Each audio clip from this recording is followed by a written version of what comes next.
For day 17, I rode from Santa Fe, New Mexico to Durango, Colorado, a distance of about 230 miles. And once again, I rode over some great roads through some amazing scenery.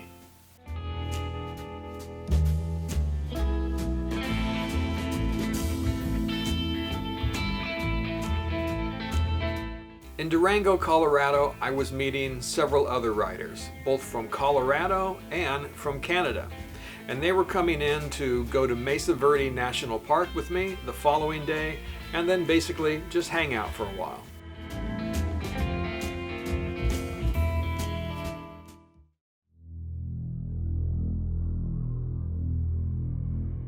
On the way to Durango, I stopped at Aztec National Monument in Aztec, New Mexico.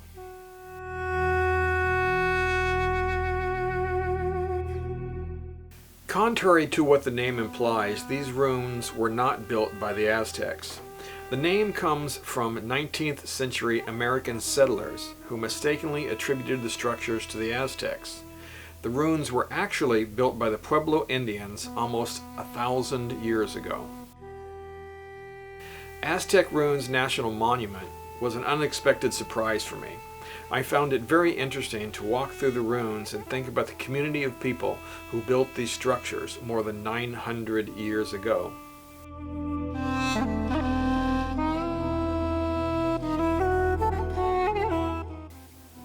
There are more than 400 rooms in the Pueblo, and as I walked through some of the low passageways, I could not help but think about the men, women, and children that used to call these structures home.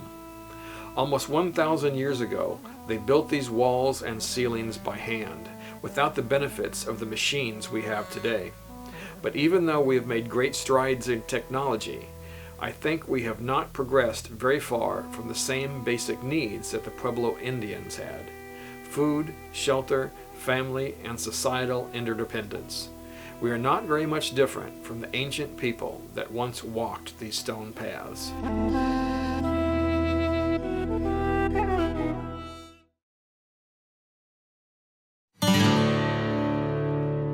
Arriving in Durango, I made my way to the Durango KOA, where I would meet up with the riders both from Colorado and from Canada. On this stop, I was going to be staying for 2 nights, so I decided to try one of the KOA camping cabins that they have available there at the campground. And it turned out to be great. I really like these things, and I think we're going to be using them more in the future. After I got settled, all of the other riders started to arrive. Right, Chris from Colorado, although he lives about 400 miles from Durango, and then a group that calls themselves the Geezers, and they're from the Saskatchewan area of Canada.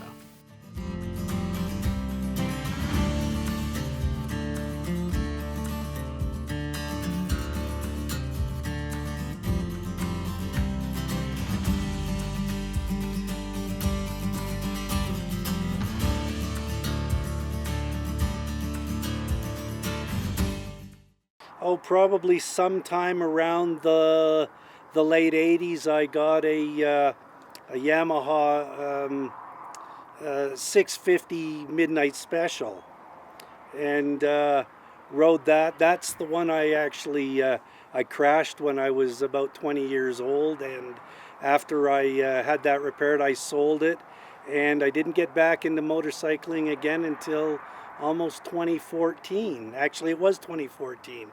I acquired a 1997 Honda 1100 American Classic Edition Tourer, and actually that was the motorcycle that started the Geezers tours. When our kids, when we first started having kids, of course, everybody knows raising kids is expensive, and we can't always afford to do the things we like to do. But once the kids got older and had grown up and started lives of their own and moved out of the house, it was time to get back into it. It's something I've always liked, enjoyed to do, and I've always wanted to do long distance motorcycle riding.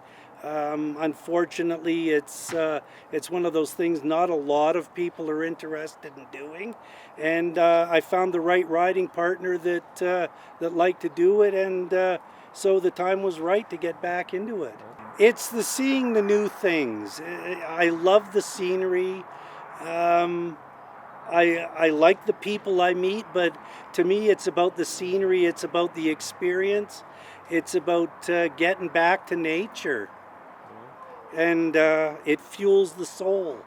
Well, I don't know how it happened. Um, we we started riding. This friend of mine. We started riding, and people expressed an interest in joining us. And like I say, not everybody's interested in long distance riding.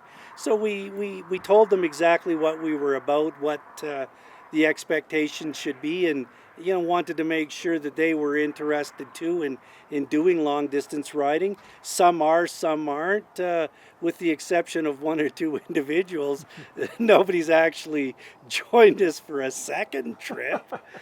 But as this thing continued to grow and more people came on board and wanted to hear our story, so we started a Facebook page, and we started off, I think we first called it just Geezers, and then we changed it to a gaggle of geezers. And we've recently changed it to simply Geezers Tour, because that's what we're about, is motorcycle touring. And we've recently developed a logo, and I don't know if we're going to develop a brand or anything like that. But Right, it's all just for fun. it's all just for fun. Yeah. I think I got my first bike when I was 10 or 11. It was a Keystone mini bike with a 3.5 horse Briggs and Strat, and it was second or third or fourth hand. And I think it's still out at my cousin's farm to this day. Oh, wow. And went through a series of, I think I had a 60cc Yamaha dirt bike, and then I had a 125 Elsinore Honda, and then a couple of bigger bikes. The last dirt bike I had, I believe, was a CR125 Honda. The first year they were water cooled, so I'm dating myself there. And similar story. You acquire things, a wife, kids, expenses, and finally, I think my wife got tired of listening to me whine, and my kids got tired of me dragging them to motorcycle dealerships, and I got another bike. It was in 2005, I think, and that's when I got back into it. Long distance touring was never the thing. It was just to have a bike again and ride it to work, and little day trips and stuff like that. But then you got involved with...